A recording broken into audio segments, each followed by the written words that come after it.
Hello, my lovely rose garden. This is Avalon. And Ray. And we're back with more Throne of Glass. This time on Chapter 5, they have stopped for lunch. Winnie's here. Hi, baby. Hi, little girl.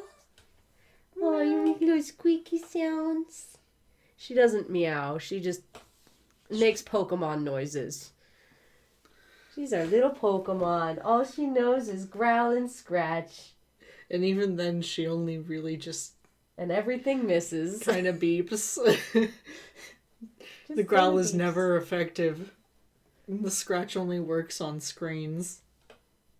Yeah, what the fuck was that about that one time?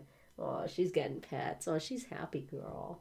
And you can be happy too when you see pictures of Winnie by joining our Patreon Discord server. Hey, Yay. Quick segue this time.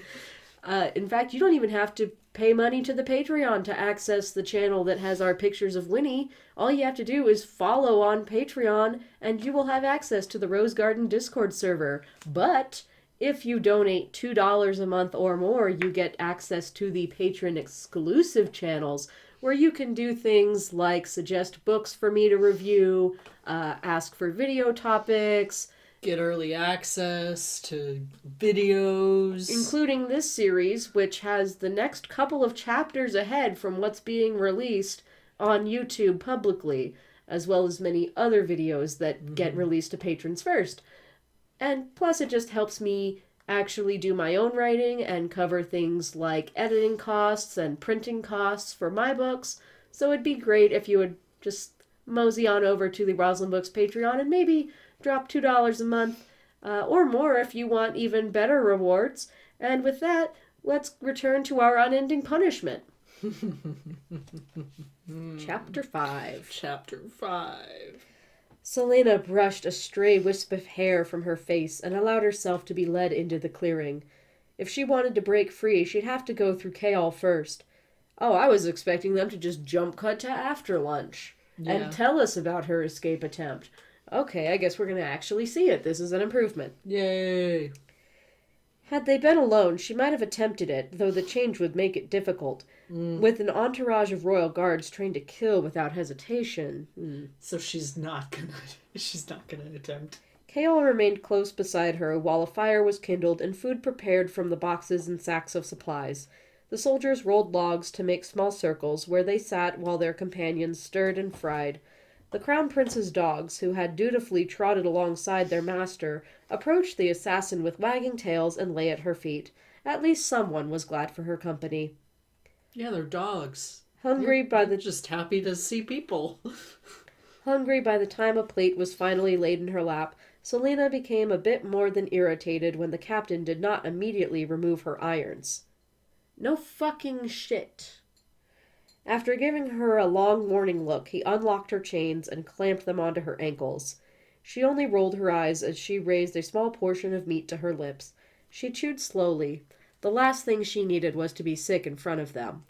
While the soldiers talked amongst themselves, Selena took in their surroundings. You're not going to listen in on their conversations to glean important information like you were trying to get out of Kale last chapter? Okay. Okay.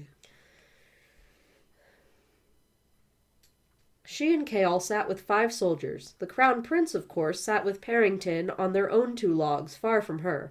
While Dorian had been all arrogance and amusement the previous night, his features were grave as he spoke to the Duke. His entire body seemed tense, and she didn't fail to notice the way he clenched his jaw when Parrington spoke. Whatever their relationship was, it wasn't cordial. Mid-bite, Selena tore her focus from the prince to study the trees. The forest had gone silent. The ebony hound's ears were erect, though they didn't seem to be bothered by the stillness. Even the soldiers quieted. Her heart skipped a beat. The forest was different here. The leaves dangled like jewels, tiny droplets of ruby, pearl, topaz, amethyst, emerald, and garnet. Fucking what? Okay, I could see ruby, topaz, emerald, even garnet. Those are all autumn leaf hues enough, but pearl and amethyst is kind of throwing me here. Yeah. And a carpet of such riches coated the forest floor around them. Despite the ravages of conquest, this part of Oakwald Forest remained untouched. It still echoed with the remnants of the power that had once given these trees such unnatural beauty. So are they actual jewels? Oh, here. We're going to get some exposition. Maybe they'll explain. I'll give it a chance before I don't think complain. they're actual jewels, but I don't know. Well, it looks like we have an exposition paragraph, so let's fucking find out what's going on here. She'd only been 8 when Arabin Hamel, her mentor and the king of the assassins, found her half submerged on the banks of the frozen river and brought her to his keep on the border between Aderlin and Terrasen. While training her to be his finest and most loyal assassin, Arabin had never allowed her to return home to Terrasen, but she still remembered the beauty of the world before the king of Aderlin had ordered so much of it burned. Now there was nothing left for her there, nor would there ever be. Arabin had never said it aloud, but if she'd refused his offer to train her, he would have handed her to those who would have killed her, or worse. She'd been newly orphaned, and even at 8 she knew that a life with Arabin, with a new name that no one would recognize but someday everyone would fear, was a chance to start over, to escape the fate that led her to leap into the icy river that night 10 years ago. Okay, so she has some kind of hidden backstory that we, the reader, will not be privy to until it is pertinent for some kind of twist, and Selena is apparently not her birth name. Will she be a secret princess? Gosh, I don't know. Could she possibly be the Princess of Terrasen? Maybe. Who could predict? But I don't think so, because they haven't said it. Damned forest, said an olive-skinned soldier in their circle. A soldier beside him chuckled. The sooner it's burned, the better, I say. The other soldiers nodded, and Selena stiffened. It's full of hate, said another. Did you expect anything else? She interrupted. Chaol's hand darted to his sword as the soldiers turned to her, some of them sneering. This isn't just any forest. She beckoned with her fork to the woods. It's Brannan's forest. My father used to tell me stories about it being full of fairies, a soldier said. They're all gone now. One took a bite from an apple and said, along with those damned wretched fae. Another said, we got rid of them, didn't we? Oh, and we're... So she's not going to be just a princess. She's going to be a fairy princess. Yeah. I wonder which court of Prithian she would occupy. Oh, and now I'm reminded that the whole Crescent City series is like a multiverse thing. I wonder if there's going to be a crossover between this and ACOTAR, because fairies, oh, that's probably a thing, isn't it? This is probably in the same universe, isn't it? Well, that's not our problem to deal with right now. I'd watch your tongue, Selena snapped. King Brannan was Fey, and Oakwald is still his. I wouldn't be surprised if some of the trees remember him. The soldiers laughed. They'd have to be 2,000 years old, them trees, said one. What? Yeah? Yeah? Trees can be really old. And if it's a magic tree, that probably goes without saying. Yeah? Fey are immortal, she said. Trees ain't. But a fey tree probably fucking is, you imbecile. Bristling, Selena shook her head and took another small forkful of food. What do you know about this forest? Chaol quietly asked her. Was he mocking her? The soldier sat forward, poised to laugh, but the captain's golden brown eyes held mere curiosity. Oh, he's got golden brown eyes. Prince has got sapphire. If they were just brown, I wouldn't peg him for a love interest, but they're golden brown. They have a precious metal in there, so he's in danger. Please, no. She swallowed her meat. Before Aderlin began its conquest, this forest was cloaked in magic, she said softly, but not meekly. He waited for her to continue, but she had said enough. And? He prodded. And that's all I know, she said, meeting his gaze. Disappointed at the lack of anything to mock, the soldiers returned to their meals. She had lied, and Chaol knew it. She knew plenty about this forest, knew that the denizens of this place had once been fairies, gnomes, sprites, nymphs, goblins, more names than anyone could count or remember. Goblins. All ruled by their larger, human-like cousins, the immortal Fae, the original inhabitants and settlers of the continent, and the oldest beings in Aeriel. Oh boy, okay. I'm not gonna get into it. I have played fast and loose with fairies in my own works. I have no right to criticize. Yeah. With the growing corruption of Aderlin and the king's campaign to hunt them down and execute them, the fairies and fae fled, seeking shelter in the wild, untouched places of the world. The king of Aderlin had outlawed it all, magic, fae, fairies, and removed any trace so thoroughly that even those who had magic in their blood almost believed it had never really existed, Selena herself being one of them. Oh, she has magic? That would have been useful to know a little bit ago when she was talking about how easily she could kill these people. Also, how did he get rid of magic? What are the limitations? How'd he do that? How'd you do that? Did he just punch them to death? What the fuck did you do? Because we all know clearly that outlawing something makes people stop doing it.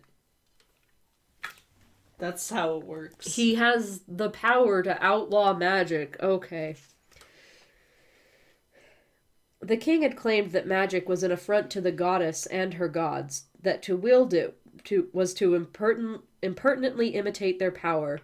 But even though the king had banned magic, most knew the truth. Within a month of his proclamation, magic had completely and utterly disappeared of its own accord. Perhaps it had realized what horrors were coming. Oh, so they just gave up. They just left. They were like, nah, son. Did they go to Prithian? Who knows? I'm sure we'll find out many thousands of pages from now. Blech. She could still smell the fires that had raged through her 8th and 9th years, the smoke of burning books chock full of ancient, irreplaceable knowledge, the screams of gifted seers and healers as they'd been consumed by the flames, the storefronts and sacred places shattered and desecrated and erased from history. Many of the magic users who hadn't been burned wound up prisoners in Endivere, and most didn't survive long there. It had been a while since she'd contemplated the gifts she'd lost, though the memory of her abilities haunted her dreams. Despite the carnage, perhaps it was good that magic had vanished. It was far too dangerous for any sane person to wield. Her gifts might have destroyed her by this point. That sounds like some frickin'... It's good that there were book burnings. Actually, I might have been queer. See, I'm just over here like, that just sounds like some propaganda shit. You're internalizing propaganda. Which is an interesting character trait. When handled correctly. When handled correctly. Okay, but we are definitely not glossing over the fact that Aderlin is most definitely a fascist regime. Yeah. Definitely. Wondering how that will factor into things in the future. Probably not. It's probably just going to be that, oh, the king is bad, and, well, I'm not going to make judgment calls until I see. Yeah. Because, who knows, could be surprised. Mm-hmm. Doubt it, but could be. The smoke fire... I'm getting tired. This is going to be the last chapter we do tonight. The smoking fire burned her eyes as she took another bite. She'd never forget the stories about Oakwalled Forest, legends of dark, terrible glens and deep, still pools, and caves full of light and heavenly singing. But they were now only stories, and nothing more. To speak of them was to invite trouble. She looked at the sunlight filtering through the canopy, how the trees swayed in the wind with their long, bony arms around each other. She suppressed a shiver. Lunch, thankfully, was over quickly. Her chains were transferred to her wrists again, and the horses were refreshed and reloaded. Selena's legs had become so stiff that Kaol was forced to help her onto her horse.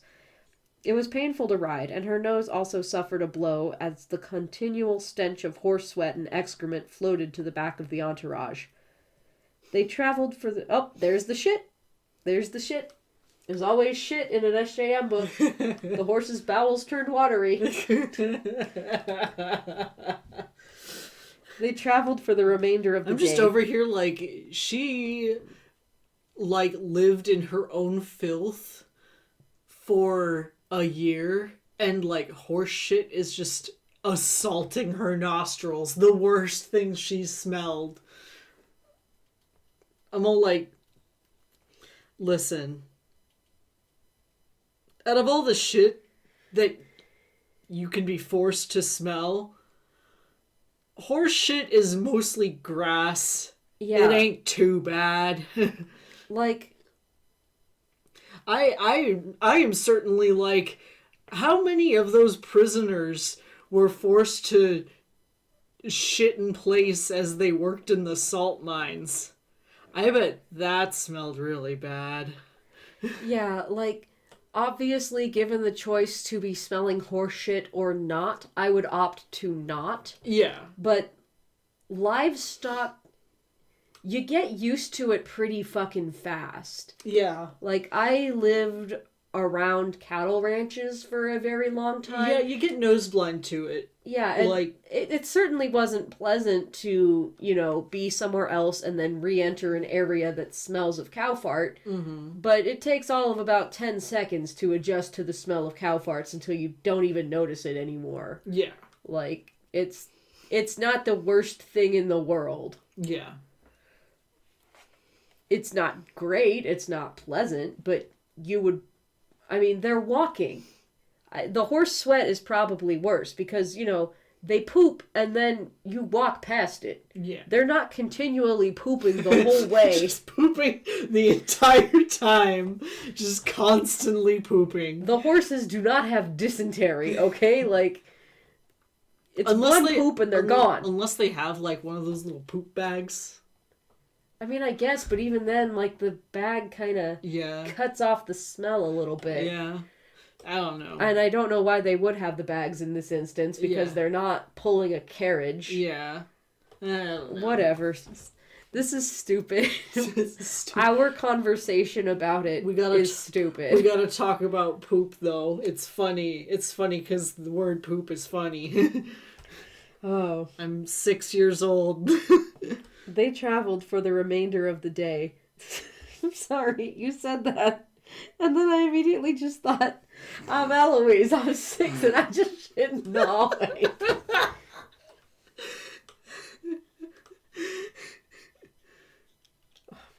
Okay. Keep on going. They traveled for the remainder of the day, and the assassin sat in silence. That's a fun sentence to say. Mm-hmm. The assassin sat in silence. Try it.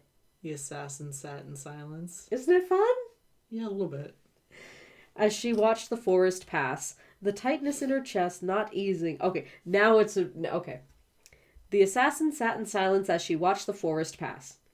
The assassin sat in silence as she watched the forest pass. The assassin sat in silence as she watched the forest pass. The assassin sat in silence as she watched the forest pass. I'm pretty good at that. Yeah. I'm usually my tongue is very clumsy. I don't speak well a lot of the time, which is tragic because my job mainly involves me talking. But I could do that one. Yeah, good job. That's fun.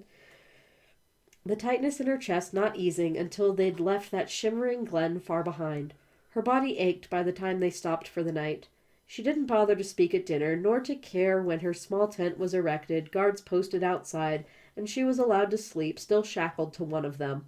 She didn't dream, but when she awoke, she couldn't believe her eyes.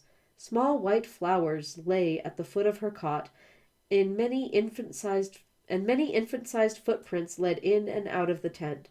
Before someone could enter and notice, Selena swept a foot over the tracks, destroying any trace, and stuffed the flowers into a nearby satchel. Though no one mentioned another word about fairies as they traveled onward, Selena continually scanned the soldiers' faces for any indication that they'd seen something strange. She spent a good portion of the following day with sweaty palms and a racing heartbeat. Sweaty palms. And kept one eye fixed on the passing woods. And to my knowledge, this will not be mentioned again for the rest of the book. Oh no. Like, I am sure that with Mass's penchant for fairies, it will come up again later in the series. I'm sure that this is laying the groundwork for some things. And overall, this chapter is probably one of the better chapters that we've read so far. At least there's some world building, and we actually get an opinion from Selena about the state of the world that makes it seem as though she wasn't born 5 minutes ago. So, I'll do it. Credit where due. This chapter is not bad. This is a passable chapter. I don't know how this connects to the rest of the series, but I am fairly certain that it will, because this whole magic thing, I'm trying to remember, at least in the back of my mind, that this is the first book of, a 7-book series or something like that. Oh, God. It is not meant to be entirely self-contained, so a few things are going to get mentioned that might not be resolved until later. As it is... It's fine. With this chapter, it would be okay if it was left off here. If it was just, a little hint that not all of the magic is gone. And Selena has some sort of connection to magic because she came from this other land.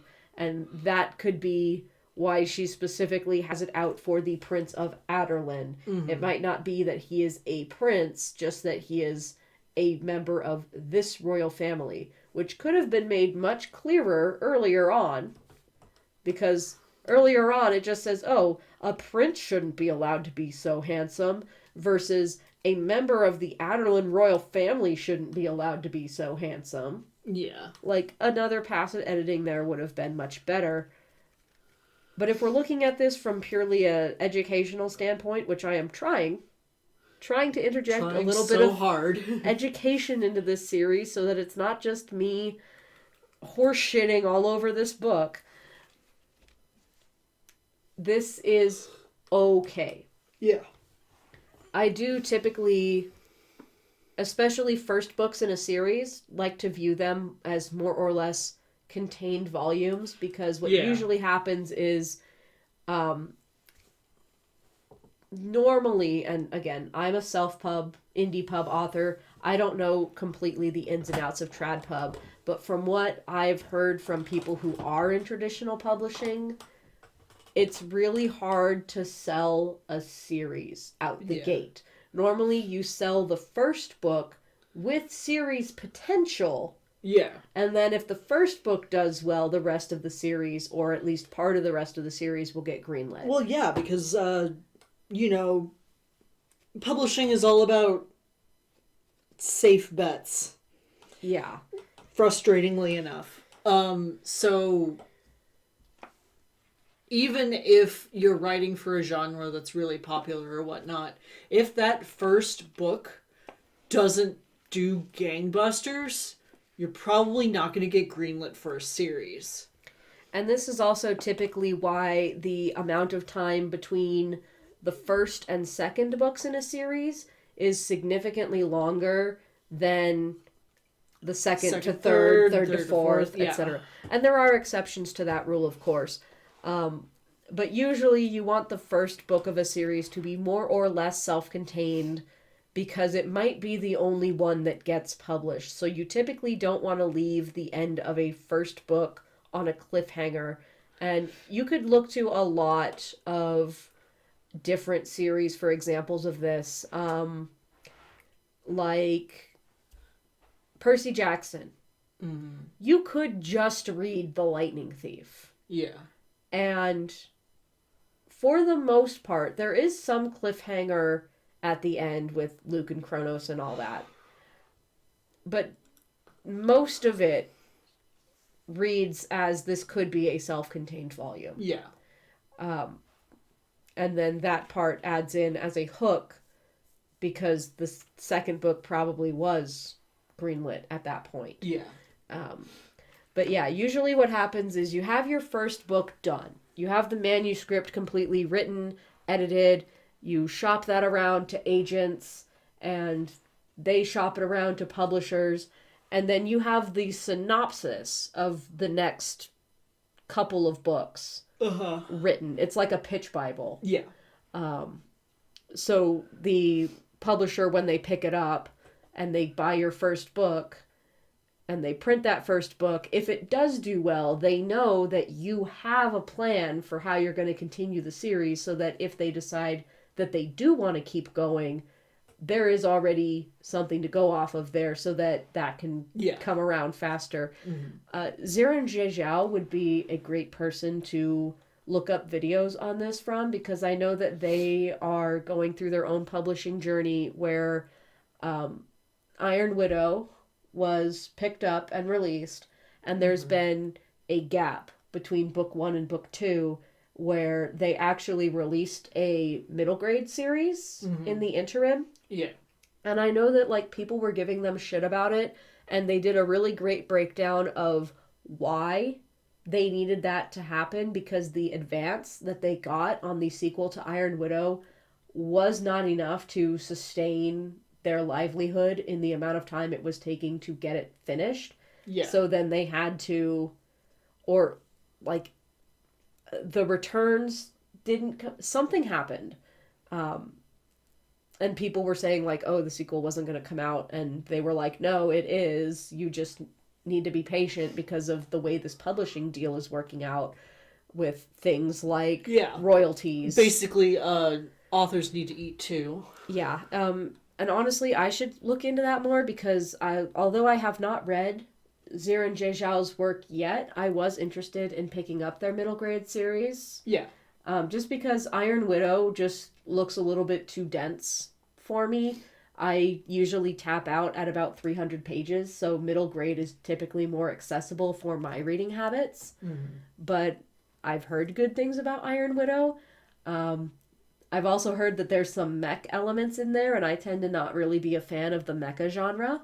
So that's kind of turning me off from it. But I would like to read Ziran Zhejiao's work, because I do very much... Their voice is very Their good. voice is great. I like watching their content. Well, just voice in a writing sense. Yeah. And they just are a really cool person in general that I want to support. Yeah. So that's how we're padding out the rest of this episode.